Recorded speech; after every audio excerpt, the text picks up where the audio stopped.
Skywalker, I have been expecting you.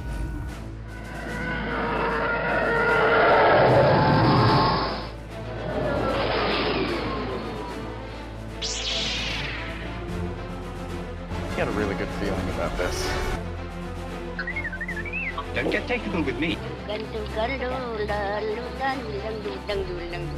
As Obi-Wan would say, Q.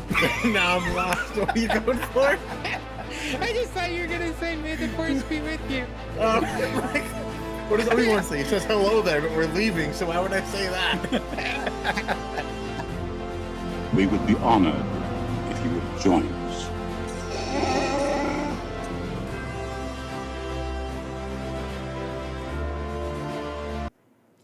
All right, welcome everyone.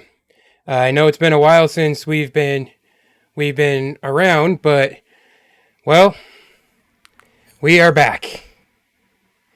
And we're excited to discuss The Mandalorian.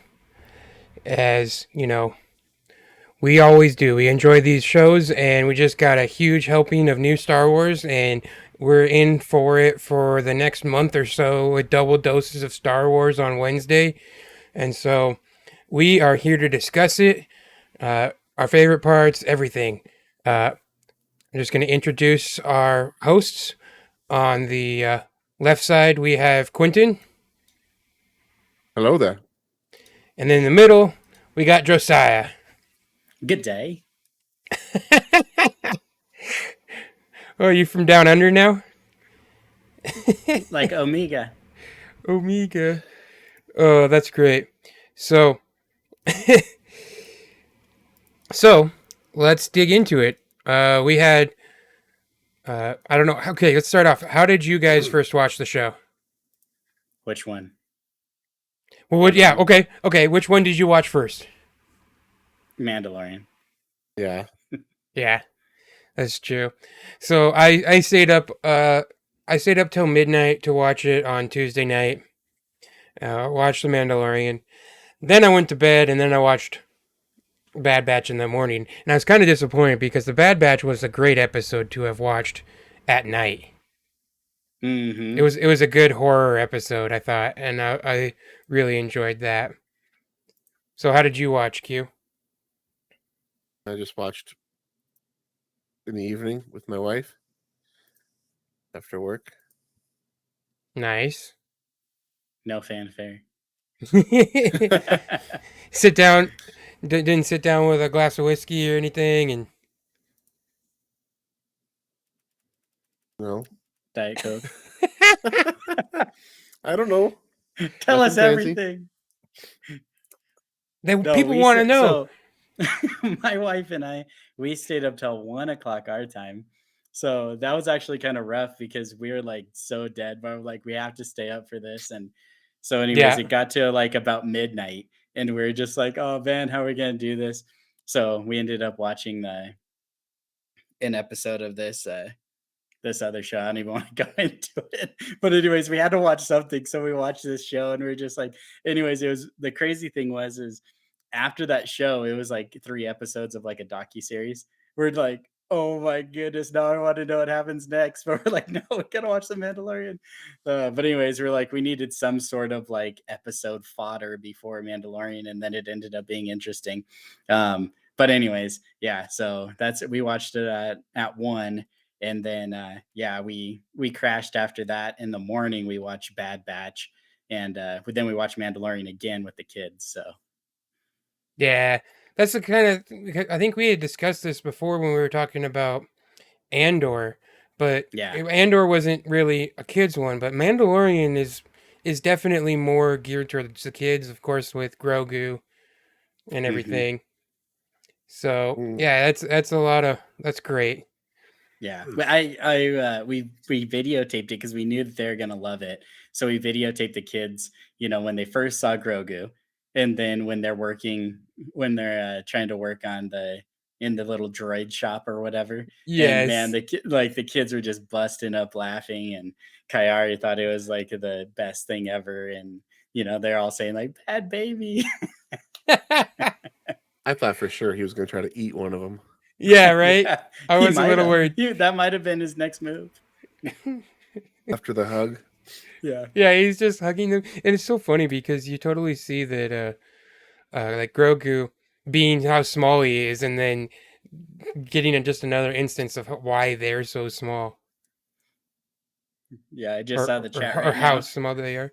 Oh yeah, Welcome in, send it O'Reilly. It's nice to have you here. it is. It is interesting because we are back onto uh, a new platform, Yeah. and I think that'll definitely help because it'll draw some stuff. So we're gonna try Twitch for a bit to all those watching, and then uh, if anyone's listening to the podcast at a later date, uh, basically we do these shows live. So if you want to interact with us and chat with us, check us out. Follow our Twitter account, and we always tweet before we're going live. But okay, so one of the first things, like the episode starts, and instead of playing the uh, normal Lucasfilm intro music, they go and play, or it's not, it's nothing. It's the hammering, and I think, well, obviously we know that she's working on a helmet for the kid. Which, by the way, I was a little, I wasn't sure if we were watching a flashback. Yeah. That's what I was 100%. like. Me and my wife were talking. I'm like, I don't know, is it a flashback? I didn't think so because we had, what's his face, John Favreau's character there. But I'm like, it could be. Mm-hmm. You know, you ever see his face, you don't know how old he is at any point in time, right? Yeah. But then when the N1 just comes swooping in, I'm like, oh nope, it's not a flashback. Yeah, Yeah. but what I That's- loved is that the intro there with the hammer with was a perfect example of, like, one, it made sense with the scene, and two, it was a great Easter egg because it's a John Favreau. The Mandalorian is a John Favreau show, and that's a perfect Easter egg to Iron Man. Yeah. And I thought that was pretty fun uh, way about that. That was pretty interesting. Besides, the epic Dinjarin intro in the N1, did anybody else get the feeling that this fight scene was kind of this with the monster, just kind of there so John Favreau could play his Mandalorian character and fly around and be awesome for a little bit? Yeah. Right? That's pretty funny because, well, it was really cool because you got to actually see a lot of the different uses of their capabilities, and we all know Yeah. that a lot of their things that their mechanisms to fight were mostly designed so that they could fight Jedi. Yeah. And so, and you kind of really got a good showing off of all those different gadgets, their jetpacks, their grenades, their uh, Grappling hooks. grappling hook. I'm trying to think of the word. Flamethrower. Yeah. So it was a pretty good intro, and it was also like an interesting way to, one, it shows more depth of Mandalorian lore because we Mhm. see a boy taking a vow basically to never remove his helmet. Yeah. Well, more like a child of the watch Mandalorian, not Yeah. as you see. So, yeah, but so you get that lore, but then it's also like a giant action set piece to just get you into the show. Like, all right, we're here for the ride, and just love uh the N1 starfighter just showing up like that, and it was just, Well, yeah. oh, Mhm. the thing is so good. The thing Yeah. is one of the coolest ships, Mhm. and I can't wait to see more of it. Which we actually did get a good amount of Oh it yeah. later in the A little later. episode. Yeah, I was gonna say another thing, like you're kind of talking about the lore, but I think like just getting a little bit better, like more in depth of the watch too, like seeing a little bit more, getting to see one of their, sacred rituals, if you want to call it that. And then also is like two things. Like before the monster comes out, that the armor like noticed it, right? That Mm-hmm. was kind of cool. And then I really liked that point. And then I also liked, very quickly after it started escalating, they were all like, get the children back. So it kind of gives like some sort of like the human side of this, what some people call, a cult. So, it's like, it gives like it isn't like, they're just like cold blooded. They don't even really care. That was their first thing is, oh, get all the children back into the cave. And Yeah. then I think the other thing was, I think they do so great with monsters, in all of these, like, these new Star Wars shows, they've done such a good job with the monsters. I love that this one was just basically like a giant crocodile. And then that they do the death spin or death roll that like real crocodiles do. Like I was Yes. like, that was amazing. As soon as they did that, we're like, that's awesome. Yeah. Yeah. And it's kind of like back to the first episode of season 2. I mean, that was a monster episode too with the Great Dragon. That one's one of my favorite ones. But yeah, this was like you're just in the water somewhere, and then all of a sudden this giant beast. And I kind of wonder if this was like a perfect foreshadowing, because we seem to be getting more and more talk about the mythosaur. I feel like they're waiting. They're gonna use that for something special, but there's gonna be a mythosaur coming in sometime. Oh yeah, well, I mean, you keep seeing it on the wall in the cave too, right? Mm-hmm. Maybe there'll be one on Mandalore when he goes there. But another thing to your point is when you're showing the lore, they were protecting the foundlings at all costs, and even the ones that were maybe safe and out on the beach, they went back in to grab. I mean, the armorer herself went in and grabbed one of them. Yeah. Yeah. So there was no. So it was a pretty interesting, because I think it was in the Book of Boba Fett show where, basically, to be a Jedi, you have the armor was saying, has to forgo all attachments. And Din is like, well, that's the opposite of our creed. It's loyalty to each other, and that's kind of what you're seeing here. Mhm. Yeah. And I thought that was pretty cool. And this also seems like you said, foreshadowing of just we're getting a lot of Mandalorians. This in this show, because we've already seen, I think, more in this one episode than we have seen Well, yeah, just in that fight scene alone ever. was Pretty much more, as a many as lot. you've seen since the Clone Wars Mhm. arcs on Mandalore. I mean, otherwise, I'm just real curious as to where this goes, because I feel like something's got to change here, because, I mean, come on. I'm pretty sure we all know somehow the armor, she's a child, though they're called the Watch, but she's like Mhm. definitely Darth Maul. She was part of Death the Watch. Death Watch, and a part because she's got the horns on her helmet. Yeah. And she's the only one that does. It kind of makes me feel like, what are they going here with this? Why does Din want to still be a child of the Watch? Yeah. Even Yeah. though he's kind of found out that they're kind of a cult, they're not the true Mandalorians, as Bo-Katan says. Mm-hmm. Mhm. And even we get to that end of that episode where he's talking with Bo-Katan, and he's like, sex like yours have destroyed men. Sex like Sects. groups, not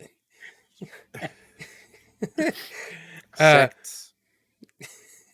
wow, real mature there, Josiah. Well, you knew what I was laughing about. Don't go expecting Josiah to be the mature one here, Tyler. That's your fault.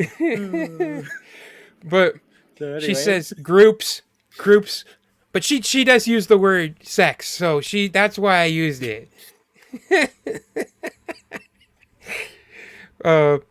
But okay, so groups like the Watch, they have been destroying Mandalore has been being destroyed basically from the inside for thousands of years.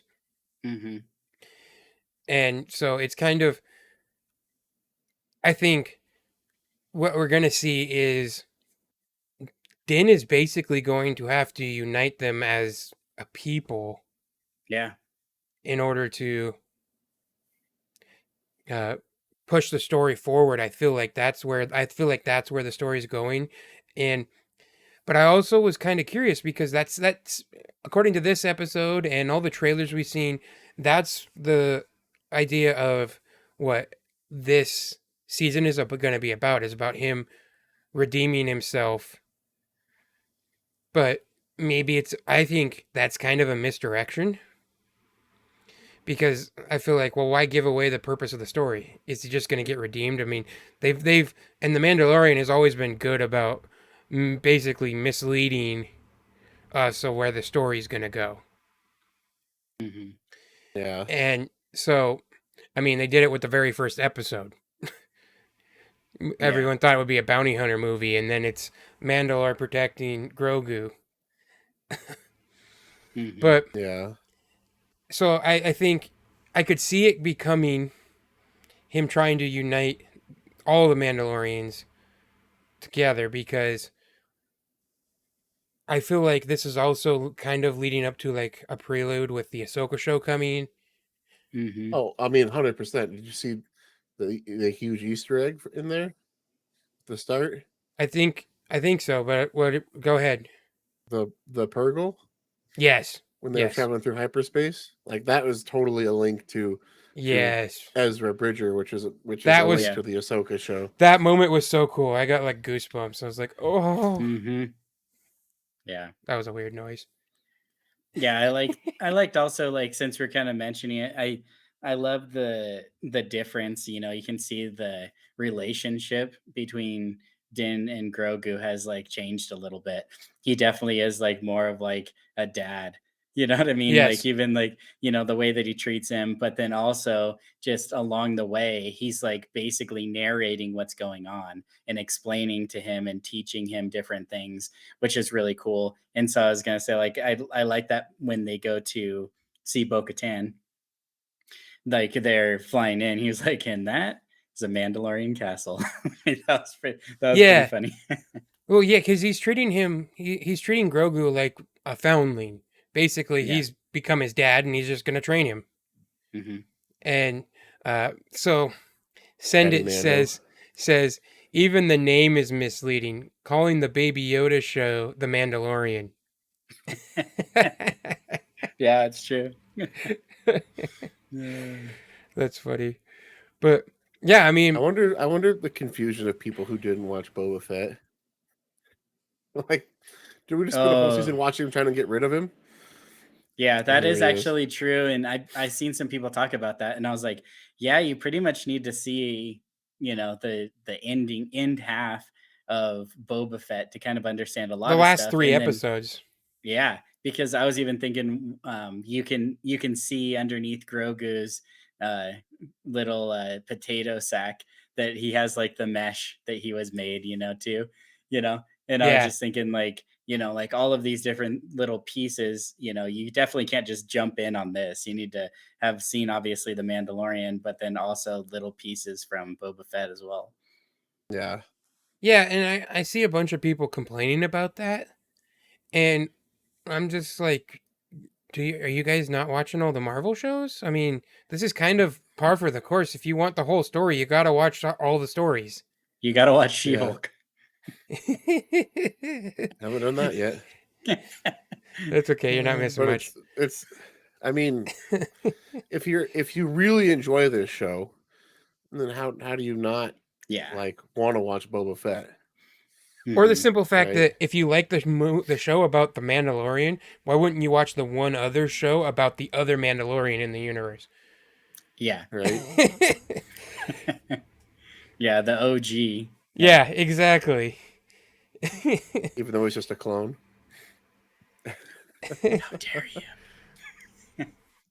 But so I can understand them being upset, but I'm also like, I just watch all Star Wars anyway, so I mean, it's if you want the full story, you got to watch everything. I mean, that's kind of the whole point of media like this is the fact that we can watch a different program about a different person, but they still exist in the same universe. And so what affects one of them might affect both of them. Excellent. If the two of you form a symbiote circle, what happens to one of you will affect the other. You must understand this. Exactly. That's some Obi-Wan knowledge dropping on the Gungans. That's what that is. So, I mean, that's my point. Like, if you want any of that information, you got to watch it all. I mean, the stories continue. Like, are people not going to watch the Ahsoka show? Because I guarantee you, there's going to be stuff you need to know in probably the next season of The Mandalorian. Or, well, even with the Ahsoka show, there's you can probably get by without knowing it all. But if you really want to catch everything in the Ahsoka show, you have to watch Rebels. Like that's just you have to know that story. And I think more and more, I think it might be a little bit different with Marvel because I feel like there's a little bit more hands stirring the pot of the different movies and shows. Whereas like this one, we know, who's leading it, and they want everything interwoven. They want to get, like the Rebels and the Clone Wars. They want to get that stuff in there. They want to get comics and books, even from like the extended universe. They want to basically get all Star Wars fans to watch this and enjoy it and be like, hey, that's my guy I like, or hey, that's the story I really enjoyed, or whatever. And so I think more and more you're gonna have to just see everything, or you're gonna miss out on some really awesome moments.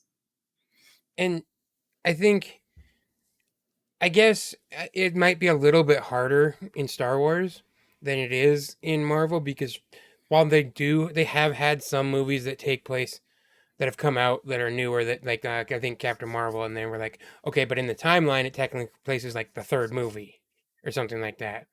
But in Star Wars, I think it's a little bit because basically what I was saying in the MCU is that mostly everything takes place either at the same time or continuing on down the timeline.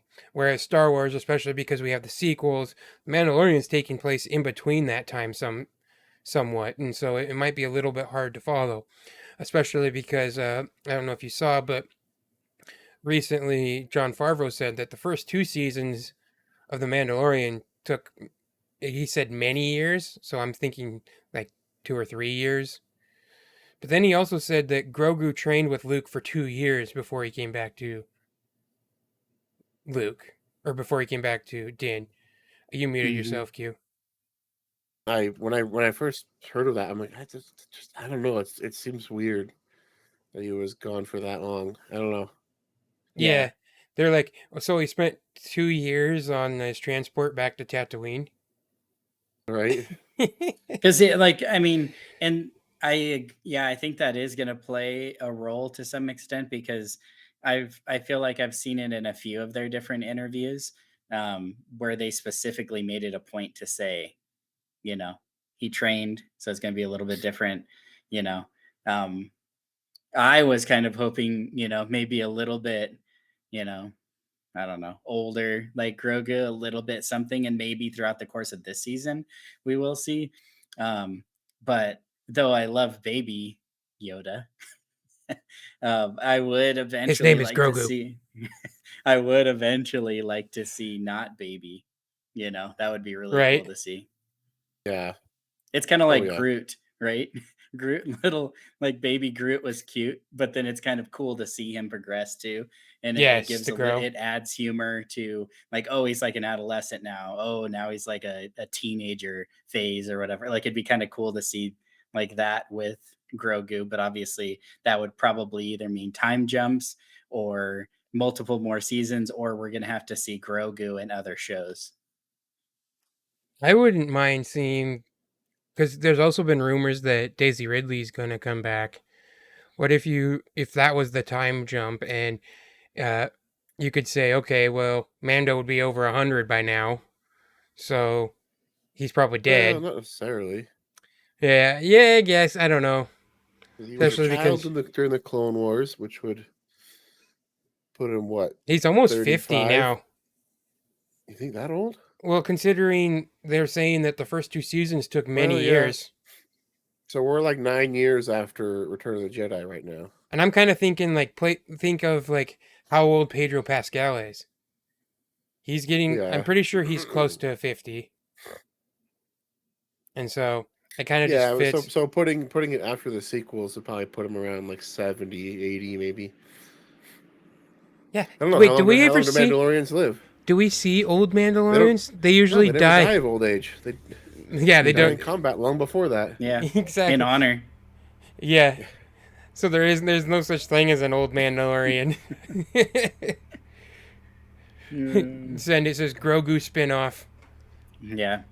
But I was just thinking If- like If that's what it would take, like, well, you guys know me, but if that's what it would take, I would watch a Rey show. If I knew Grogu was I was going gonna to say, but yes, but it's probably gonna be like Grogu like gave up and he doesn't care anymore, and Oh no! he left his family that he loved, No, don't even say it. went back Yeah. to his old ways of being a Mandalorian he killed. after he Went fell back in to love and had a Din. kid. He killed Din. And then he turned into like a bad. He was like bad or something. He Yeah, turned they into were the gonna, like, dark side. destroy- No, not bad. Just kind of like goes back to his smuggling ways and leaves his wife and abandons his kid. As your favorite smuggler. Uh-huh. Oh man. Well, I don't necessarily mind this story because where's of course not. I'm just Tyler loves curious good like characters being Yeah. ruined. to be fair like what's the character of Grogu? He heals people. He's a good person. He But eats people's eggs that are babies. I don't know if he's a great guy. Was it like those were fertilized eggs? They weren't like they were just scrambled eggs. They were scrambled eggs. The show went to show you how important those eggs were to her last chance of children, and he's just swallowing them whole every chance he got. Oh, that's so funny. But other than that, I mean, he healed Grief Karga. So when he was hurt in the first Season, yeah. the first season, and I mean, he's only ever helped Mando and basically protected himself. He hasn't, although he did kind of torture those poor stormtroopers when he was captured. He was throwing them across the room. Remember that?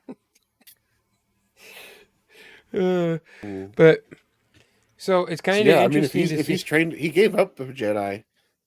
Luke gave him the option. He gave up. He chose to be a Mandalorian. So, we're not necessarily seeing a good guy Grogu, right? I mean, Yeah. it's you would say so far Din Djarin's been a good guy, but I don't know. Has he? Hasn't always been that way. Yeah. And yeah, because I mean, we don't really know what he did before. Obviously, he was just a bounty hunter. It just seemed like he was just a bounty hunter going through life. But it also is kind of odd that he would be just a bounty hunter going through life when he takes so seriously this creed of being a Mandalorian. Yeah. Because it almost seems a little weird to me that he at the same time takes so seriously this creed and yet doesn't want the Darksaber.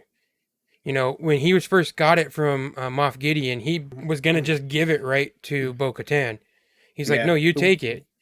The weird thing is he doesn't seem to understand the importance of that saber, and anyone from Death Watch should know instantly what that is. Mm-hmm. Right? Because not only is it a symbol of the Mandalorian leader, it's especially a symbol to the Death Watch. Especially because that's what, when Maul won the saber in combat, that's why Death Watch split, and you had Bo-Katan's group, and you have the other group who stayed with Death Watch and join Darth Maul just because of that Darksaber. So if they really are followers of Maul, you'd think that he would have known right away what that was. Yeah. Continuity errors, Dave and John. I'm coming for you. I'm just kidding. Yeah. The only other thing I could think is like, they've kind of mentioned it lots of times, but that there's lots of little pockets and groups, like who we're seeing on this episode isn't all of them, right?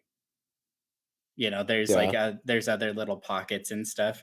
So I mean, you could be like, not every single one. And if he was in a really small group, maybe everything wasn't taught to him or something like that.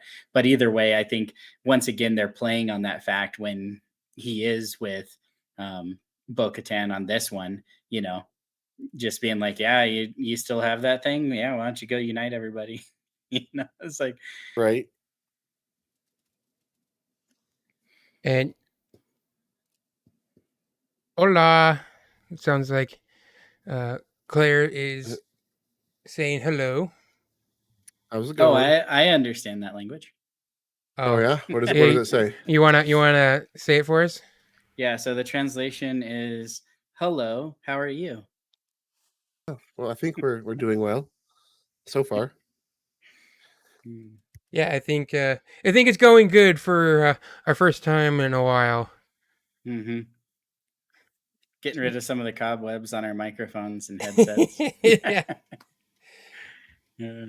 But anyways, I think we should probably talk a little bit about the show versus other things that could happen in the future. Right. I think when they get to go see Grief Karga again, that's pretty cool.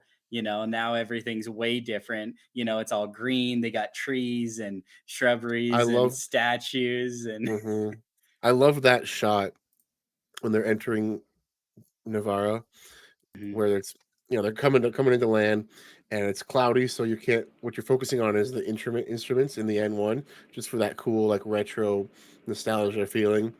And then as soon as they exit the clouds, all that instrumentation goes blurry, and you just focus on Navarro, and it just looks awesome. It's almost turning, from this deserty planet, like you said, it's turning green. They're making it into something beautiful. Soon it'll be like, the planets I want to live on: Naboo, Alderaan, Navarro. It's gonna be one on that list, right? I mean, they turned the bar into a school. Right. That was I like that because we've seen this progress though. When he came back in season 2, it was a little bit nicer and better than it was in season 1. And so we've been seeing this progress, and maybe that is our little bit of John's part of many years, because that's true. I mean, we're this seeing wouldn't have the happened growth. in a couple weeks, right? Right. Yeah. This Navarro's change would signify a great number of at least a few years. Yeah. And because one of the things I think is funny, because where they got attacked when he's first walking through the streets, you can hear in the background where they first got attacked in season 1, where it was like the flying creatures. I can't remember what they're called, but where he got attacked there. If you listen in the background, they're literally, someone is advertising it as like a touristy spot now to go and you, where you can see these creatures. And there's even one, a baby one, sitting on one of the guy's shoulders. and I kind of wonder if like this also has something to do again with the Force. When they removed the Imperial presence and the evil, that the planet is healing. And then go ahead. I was gonna say, I just love the scene in the office when, I was gonna say, baby Grogu is using the Force to spin himself in the chair. Yeah. I love that. Force pushing it so the chair spins like an amusement ride. And then he lets him do it for a while, and eventually then he just like stops the chair. I think Grogu goes, "Oh, food." He's always hungry. And he's it looked like an M&M. I was like, Yeah, is they he look just like eating M&Ms. orange M&Ms? He only likes them in orange, Tyler. Mm-hmm. uh, Then but they did you handle find it? the Cara Dune Okay, disappearance. Yeah. I did not see him needing IG-11 again. I did not see that being part of the show. And I Yeah. was also thinking like, wait, he was voiced by Taika Waititi, so they're gonna bring him back? Is he still doing the voice? Is because there's also rumors that he's doing a movie, but we also don't know whether that's gonna ever come true or not, because you never know if a Star Wars movie is actually gonna get made. Yeah. So Well, I heard they're gonna make announcements about that in the celebration. I think when the yeah, next movie's coming. so But the thing, this setup with the IG droid is it just set up another video game esque fetch side quest for Mando. For which episode 2. also one of those other ones is gonna be the pirates on Navarro. Yeah. Yeah. He's gonna have to deal with those guys. Which that pirate I scene thought when they were was awesome. the pirate scene when they're like, we want to drink at the bar. This is a bar. It's not a school. And it was I just thought they did it was total Western. And he literally it's great because it's not only is it a total Western, but then he actually approaches him like, hey, you want to be the marshal? Yeah. Like, of the small town. And but the way he Yeah. comes up and he's just like leaning up against the tree, the tree, and just Yeah. like hanging in the background. hands crossed, yeah. It was totally like a Clint Eastwood kind of thing. And he's like, is there a problem? Yeah, exactly. it was a pretty great scene. I do think they did a really good job with the costume and makeup with the aliens. Mhm. Like they looked really good. Yeah. I don't know about like the boss. Yeah. The swamp You mean face. Yeah, he's like a mixture in like Swamp Thing, and then I don't know if you guys have if you ever watched that cartoon back in the day, Captain Planet. But he seems like one of the villains. It's like pollution. So he's like a walking pollution villain. It's like he gets like Nice. plastic or something from the sea that he's all like all the pollution in the sea got like wrapped up onto some gorilla, and then now he's like an evil pollution. Yeah, I thought that was funny. It was like, wait, that's the bad guy? Well, I like the part where the leader of the gang on the planet here and Grief Cargo go to draw, and Grief is so much faster that he's able to not kill him, but to shoot the blaster out of his hand to try to defuse the situation. Yeah. But that was awesome. That was a total Kind of showing that he's still trying to be like he was trying to defuse the situation and not have it come to violence. Mm-hmm. Anybody else getting And then Mando vibes with that cape? Yeah. Right? And he's got the droids that follow him around to hold it up at the back. That's And- the best. Those two little droids. I think it's funny too. Everyone keeps calling him Magistrate, and he keeps correcting, High Magistrate. Yeah. Who And gave the- him that title? Himself? Yeah. Even like his like main droid like made the mistake. I love that. Yeah, when you Yeah. first see him, he has two droids literally following and carry his cape off the ground. Mhm. Yeah. Yeah, and they thump down the stairs. Claire literally laughed out loud at that. It was so funny. The droids. Hey, anyone get a little bit of Terminator vibes when IG-11 came back online? Especially the way they Yeah. did the animation, the way he was crawling. I was like, that just it feels like Terminator. Also, I Yeah. love that like Din like throws Grogu like a football. Yeah, Yeah. he's durable. Yeah. Yeah. I'll have to watch If it was that a problem, again, he but could I have was caught like, himself. I have to listen for that audible cue when he throws him across. But I would love if Grogu made sound. I can't remember right now, but he was like, "Ah!" Nice. But yeah, that was a good one. And yeah, so I thought, because this is the side quest, but it's actually kind of his main quest at the moment is getting the parts he needs for IG-11. Mm-hmm. Because I assume that's, I mean, obviously we always think when you think of the Mandalorian, we're like, okay, well we're gonna go here next, and then there's the video game side quest we go on next week, and then we get back to the main one. So who knows what next episode will be? Yeah. I like Yeah, this I don't know. episode I don't because know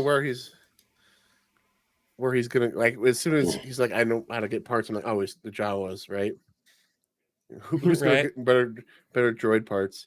He's gonna He Yeah. says, go see the Then a that- Jawa's ex-girlfriend, right? so Yes, so that's exactly what I'm hoping for. I want more of her. that's why Yes.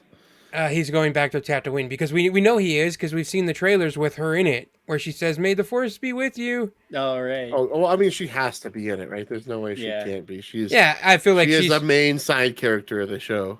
basically at this point too, especially once you included her in the Book of Boba Fett as well. Yeah. Pelly, she's so great. She's like one of the funniest characters in the whole show. Yeah. Mhm. Yeah, I she's dated awesome. a Jawa once. They're furry. Uh, Yeah. And then we have the, how do you say it? The Anzilin or something? The Unsullen? I think it was Unsullen. Unsullen or something. We got all those little guys or whatever. That was kind of cool to see them in here. You know, it gives a little connection to the movies or whatever. But yeah, To the just- sequels. yeah. And everyone said, "Oh, they brought." All right, let's not get too far into this. They said, "Oh, they brought the best part of Rise of Skywalker." They even showed us the best part of Rise of Skywalker. Okay, Well, that's not necessarily untrue. in the Yeah, I'll agree with that part. the captions for the show, they're called Anzellans. So Anzellans. Anzellans. Anzellans. Okay. So yeah, I like on that one. It's like, because there's like some inaudible, like mumbling, and then but the stuff that they say, it's like everything they say is just funny. And then like that Grief is like translating. the Yes. parts that But are then obvious. he's translating the ones that are actually in basic.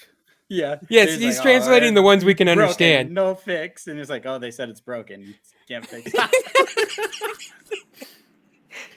And I think You that's get one of parts, the we fix. They said if you can find the parts, they'll fix it for you. Oh, then no problem. We fix. they're like, no, this droid dead. Get new one. Yeah. Uh, Oh man. they're like, so I think it's interesting. We're gonna see IG-11, which that'll be pretty cool again. If he's Yeah. okay, so I do like their shop. They're the little guys. Yeah. Like, it's like, I guess it's fair. They could pay less on rent. They don't need a full size shop, right? Yeah, then and it's funny too. That Dan's just like sitting in there, barely. I know he's barely sitting fit. down in there. Yeah, that's hilarious. Grief's just bent over at the door, yelling at him. yeah. Like, why didn't he come inside? And yet he's translating, Yeah, exactly. Well, there's not enough room for 2 full size people in there. right? Yeah. I still wanted Grogu to try to eat one of them. Yeah. Then Grogu likes them. Not sure if he likes them just because he thinks they're cute, or if he wants to eat them. Hard to say. Right? Yeah, it's like, okay, is he gonna just eat them, or is he friends? He thinks, oh, there's a friends. But okay, so one interesting thing is the the piece of Mandalorian that he gives to the armorer that's in Mandalorian. And it took people quite a bit of time to translate.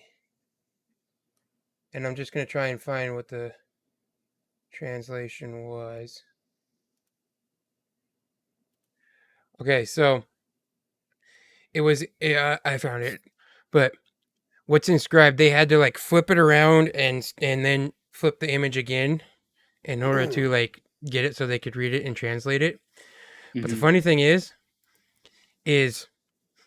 that what it says, it's from Exodus, the Bible book of Exodus, and it's about uh it says, and they shall cover the face of the earth that cannot be able to see the earth, and they shall eat the residue of that which is escaped uh, until you from the hail, and shall not eat every tree which groweth for the field, and they shall fill thy houses and the houses of all thy servants and the houses of all the Egyptians, which neither thy fathers nor thy fathers have seen, since the day they were upon the earth until this day.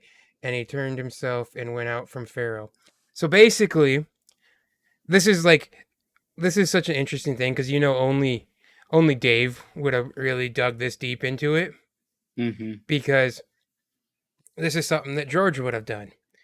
And basically, it's basically the Israelites are a lost people trying to find their trying to find Jerusalem, their home, and that's basically what is going on with the Mandalorians. They've been outcast from their home planet, and they're basically wandering the desert, so to speak.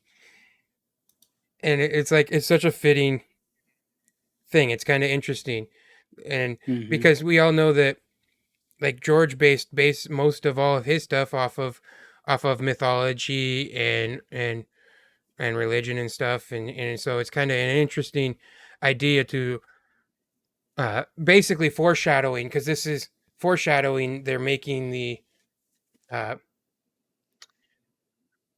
their journey to getting their home back there, which is what Din's journey is about reclaiming Mandalore Yeah. and being the Mandalore. So I just thought that was just real interesting Easter egg.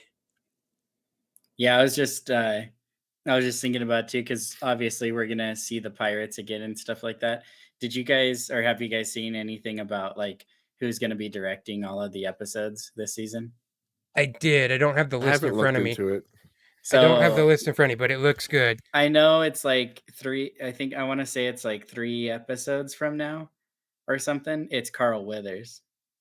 Yeah, So and I I was know. like, so I feel like we're not gonna see that for a little bit, and then maybe he's either gonna like call in for help or something like that, and there's gonna be a return there to help out or something like that. So I'm pretty Mhm. sure. I mean, based on him being, the director, like I have a feeling it's gonna be, another Navarro That makes episode. sense too, because I'm pretty sure he also directed in like season 2 the like I think it was episode 4, the one that was on Navarro. So Right. I think he also did that. Yeah, basically, and then it just makes more sense scheduling wise. If he's gonna Yeah. if they're gonna do a story with him in it, might as well have him direct. I Yeah. know I Bryce Dallas Howard has another episode, I and saw she had Yeah, one. I was hoping she she does had really more good than ones. one. yeah, So right. far, I saw that she's doing one. If that ends up being true, whatever I read, but I was like, oh man, I wish she had a couple of them. But I love Uh-huh. all of the episodes she does. So I yeah, love. and then okay, go ahead. Sorry, Q. I was gonna say we're talking about the scene where he's leaving Navarro and he's getting in the N1, and the way that thing sounds is crazy. It just sounds like what you've. It sounds like a mix of a pod racer and like a V8, like a high performance with a large cam V8. And I feel like this whole N1 Starfighter is kind of an Easter egg to George Lucas and his love of hot rodding. Yes, Like he yes, I grew up was. in that scene, and that's what he loves hot rodding cars and he loves going fast. And I feel like this is kind of an homage to George Lucas. This whole, they took this beautiful ship that he had designed for the prequels, and they hot rodded it, and it's awesome. And It's so Yeah. cool. if you watch Industrial Light and Magic, and they were talking about that, they basically George had said that the Empire basically all brand new stuff, factory rolled off the line, all this, but the rebels were basically they had to scrap for everything they did, but they made their ships better because they were all hot rodded. They were all custom pieces basically, all put together by their pilots and the engineers and for the Rebel Alliance. And so they said that's why he's like the X-wings are better, but the Empire has billions of TIE fighters. They're just rolled off a factory line. Yeah. And so yes, I had this discussion with Kaloni about it because that's exactly it. That is the hot rodding thing. That's what George loved, and that's why that was such a cool thing. And the ship is so awesome. Yeah, since we're talking about the ship, another thing that me and my wife like too is because we were kind of wondering how the whole like new cockpit for Grogu worked because in the past is for a droid obviously, and it would come from the ground up in there, so there wasn't necessarily or there didn't need to necessarily be any sort of connection. So we were always kind of wondering how that whole thing worked, and when they were showing it this time, it was funny because my wife literally right before it happened was like, I wonder if there's like some way like that it's like connected or if like Grogu could go over with him. And then like literally he just like slides down and then slides up in his arms when he's like scared of the whales or whatever. Yeah, the Purgle. Purgle. Yeah. That was And- awesome. Yeah, that was and the way Din is laying, he's just like basically almost asleep because Yeah. they're in hyperspace. I think he Mhm. was asleep. That was kind of the whole point. Was he was just Mhm.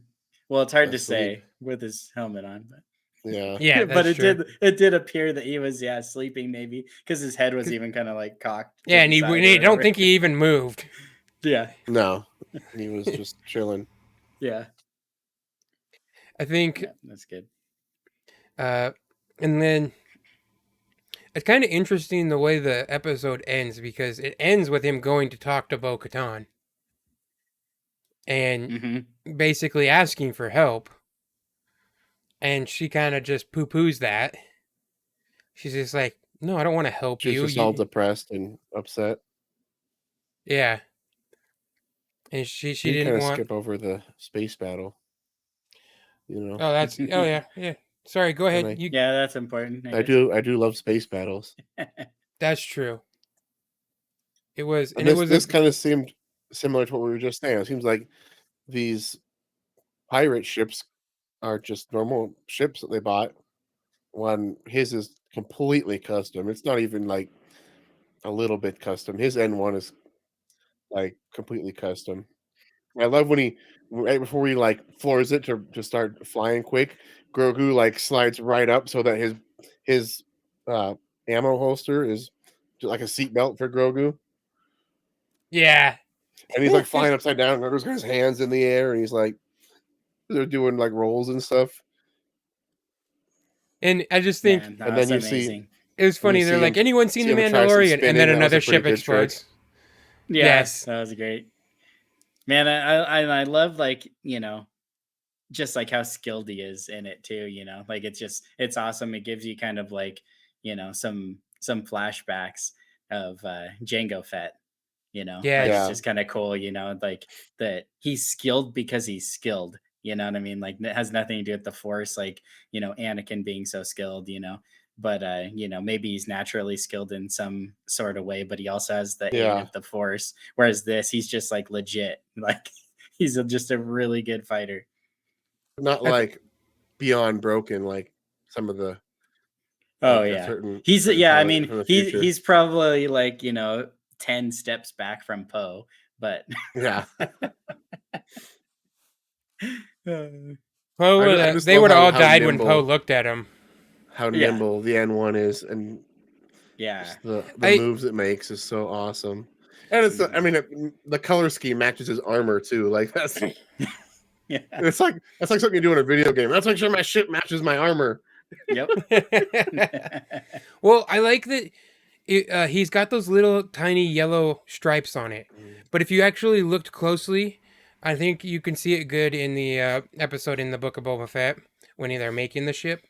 But those are just little strips of the yellow paint that he didn't sand off. Yeah. And even they're still broken up and peeling.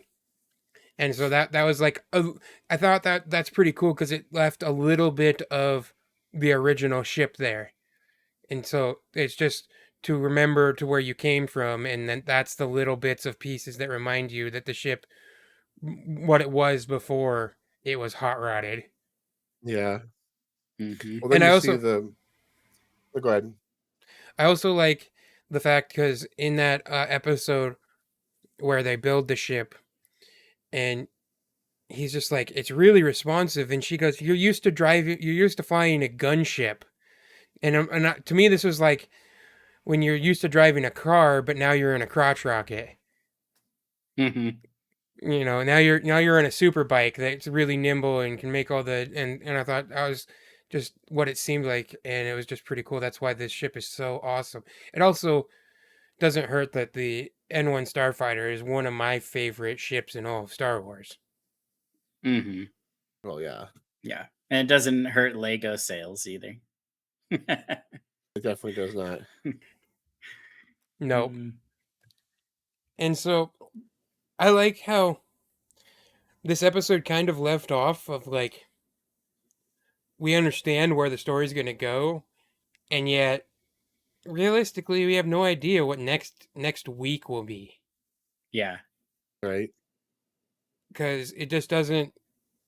I mean, yeah, we don't know what's going to happen come. Yeah, we don't know like what his next step is. Is it going to be like another stop, or like how I guess how far away Mandalore is, and if he thinks he's already prepared to go there now, or yeah, like there's lots of questions out there, and I think all of the setup almost makes it seem like the whole pirates might be like moving forward.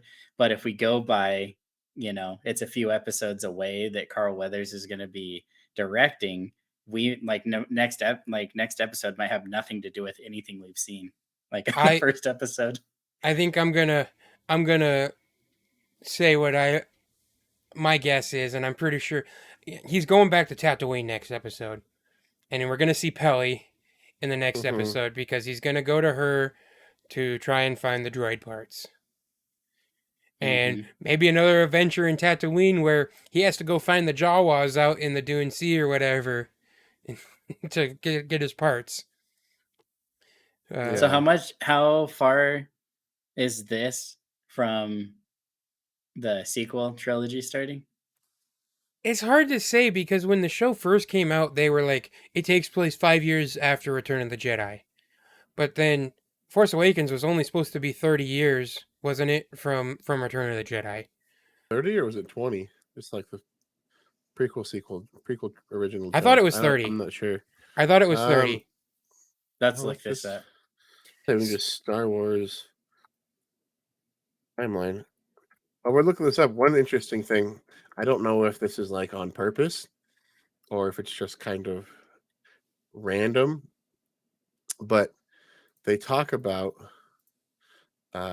they go to the planet Kaliviala. I don't know how you pronounce that. Kalvala. Kavala, I think it was. That's what he said. And I just Googled it just because I wanted some more information on the planet. But apparently, that name is the name of a book, a 19th century work of, they call it epic poetry, compiled by Elias Lunrat and a few other people. And it's telling an epic story about the creation of the earth. Hmm. And I was like, that seems just enough of a thing that could be totally what they got the name from, but Mhm. also like could just be random. Okay, where'd you get on the timeline? Where are we at? Oh, I thought you were doing it. Oh, well, I thought Josiah was doing it. Why I shared that interesting Oh fact. shoot! Okay. Let's we'll figure this out. Because what I was gonna say is, not that I'm expecting it or anything, but it is possible that they could start sewing some more little connections there. You know, Obviously, if they continue to hit Tatooine, Tatooine continues to be a focal point and an important planet through the sequels, even. So, like it's possible that there could be something. Yeah. Yeah. And I definitely think that they're working towards something because I can see that they're working towards, obviously stuff in the Ahsoka show, but I think they're trying to get some other shows, and I think that's kind of what Rangers of the New Republic was supposed to be as well. And um, me and Kalani actually had this debate about recasting and why Recasting Ray. now Cara Dune. Oh, okay. And they're like, why can't they do it? And I'm like, why would they need to though? Yeah. Like, I Yeah, mean, it's she's easier to just mostly not. it's mostly a side character. If you could totally just do Rangers of the New Republic with a different character, period. Just a new character. Don't have to Yeah. recast the same one. You can just. I mean, she was a decent character, but still a side character. Yeah. Yeah, that's true. And yeah, because I mean, man, there's so many connections and stuff like this just across the board. And once you start throwing in Rebels and the Clone Wars and things like that, but like with Ahsoka as well, I mean, it's like you could piece her in so many of these different stories, in some way or another. Even her, you know, her connection to like Luke and Leia, like how that even, kind of played out, like I don't know. There's just so many different little things. There was a I can't remember what the event was called. There's some sort of conference, but Ashley Eckstein was there with the actress that voices Padme. I can't remember what her name is right now. But Okay. anyways, they're both at a panel and they were just like kind of chatting it up, and then they did a live stream. And anyways, they're just talking about how that people don't talk about the relationship that they had very much, but obviously, like when you didn't really know, so you don't even know so much about like Anakin and Padme from the movies.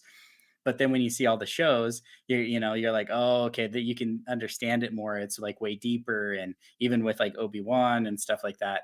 Now you throw Ahsoka, which definitely is not in the movies. Obviously, that relationship was going to be really strong too, and so they were really talking that up. And I was like, why are you guys talking this up so much all of a sudden that there's like that big of a connection and stuff like that? And even more beyond what you saw either on like the animated shows or the movies, so I was like, that'd be interesting, if she does have some sort of insider loop in the Ahsoka show, just because she's so close to it. But Yeah. Well, I think Rosario Dawson might have leaked. I think it was her about when it's supposed to come out. oh really? Yeah, she said, I think on some talk show, and accidentally I think she said fall. Ooh. But I mean, she didn't give a date or anything, and I've also heard that she was definitely not supposed to even say what she did, but Yeah, but yeah, man. I can see them trying to work all of these shows together into like a big event, kind of like an Avenger style. Hmm. And so, did you find the answer there, Q? No, not yet. What's this taking so long? There's a lot. I looked at the Wikipedia, and there is so many things listed. It's hard to even find the movie. Well, that's why I went, because I went down, and but if you scroll all the way down to 9 ABY, it shows that's when the first episode of The Mandalorian is. But then if you keep scrolling and you find it, the first episode of season 3 of The Mandalorian, it still says it's 9 ABY, which we obviously know isn't true. Yeah, but there's so much to that, and it's I don't know. I don't get too hung up. I'm just kind of gonna follow the story and not gonna get. I think Yeah. I think what the real reason is because people wanted Grogu to be with Luke for longer, see if he got trained more. Josiah doesn't like it when people aren't really trained in the Force. They're just good Yeah. at it. The Force Awakens is in 34 ABY, and Return of the Jedi is 4 ABY. So the Force Awakens is 30 years past Return of the Jedi. How the Mandalorian universe is year-wise, I'm not exactly sure. But so they're kind of saying that the first season started 5 years after. That's what I So- thought. It says 9. That's what it says. 9 AB. That would be 5 years after Return of the Jedi. Yeah. Okay, so now we're talking 25, and then how many years have passed from now 1 to 3? I don't know. It still says it's in 9 Yeah. ABY, which shouldn't be accurate. Yeah, I'd imagine at least a few years. But if they're talking about him training could work possibly 5, let's just say. So now we're talking 20 years before Force Awakens. Okay. So 20 years before Force Awakens, based on Rey's age, she's dropped off right now on Tatooine. Right? No. You mean Jakku? Or Jakku, yeah. Jakku. She's dropped off on Jakku right about now. You mean Tatooine 2? Tatooine Part 2. No. Lots of sand. Wait. No. Okay. So She's like 20. She's only like 19. Okay, 20, 19, whatever, same thing. So, but that's not when she's dropped off. She's dropped off when she's like 8. Oh, she's already yeah, that's right. No, I think she's like 6. She's pretty little, but Yeah. even could be 5. But yeah, so yeah, that wouldn't collide yet. So She might be about she's being 19 born. years old in The Force Awakens. So she might be about being born right now in the mhm. timeline. But yeah, it would be a few years before Before that, she's dropped yeah, off before on Jakku. Jakku. Tatooine. the sandy planet. Yeah. Well, any more thoughts you guys want to mention on the Mandalorian episode before we kind of switch over to the Bad Batch? Yeah, there was a line I'm looking for. Yeah, I think summing up that little space battle and then, getting to see the boss and everything like that. I think that was cool that they gave us all that right there. And then they're going to leave us hanging probably for a few episodes. So yeah, we'll have to see. We probably won't get more Yeah. for a bit. Mm-hmm. Well, And I he had a thought it pretty big mentions- ship. Yeah. Yeah, I liked the pirate leadership. I thought that was an interesting design. Mm-hmm. I think it was basically it was a modded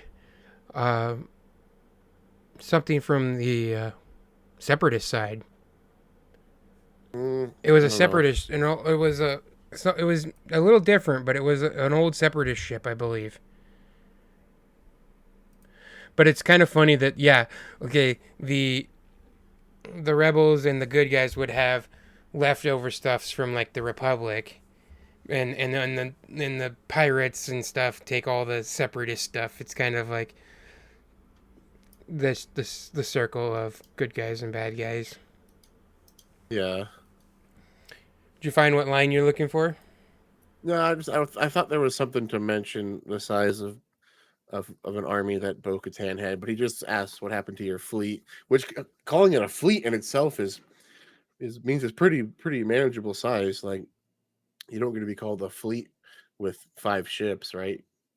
So Fair. it's possible there is still this large Mandalorian force. Yeah, I was just looking up because he said that she about could- Rosario Dawson too. Yeah. So it was on the Today Show, and when they asked about the possible release window, she said, "Ahsoka, yes, that's possibly going to come out in the fall. We're going to have Haunted Mansion coming out in August." So, in which she also stars in, and it's going to be on Disney Plus. So, it could be.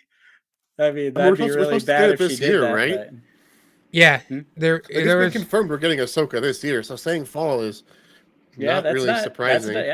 You know, but they also said the book of Boba Fett was coming in 2021.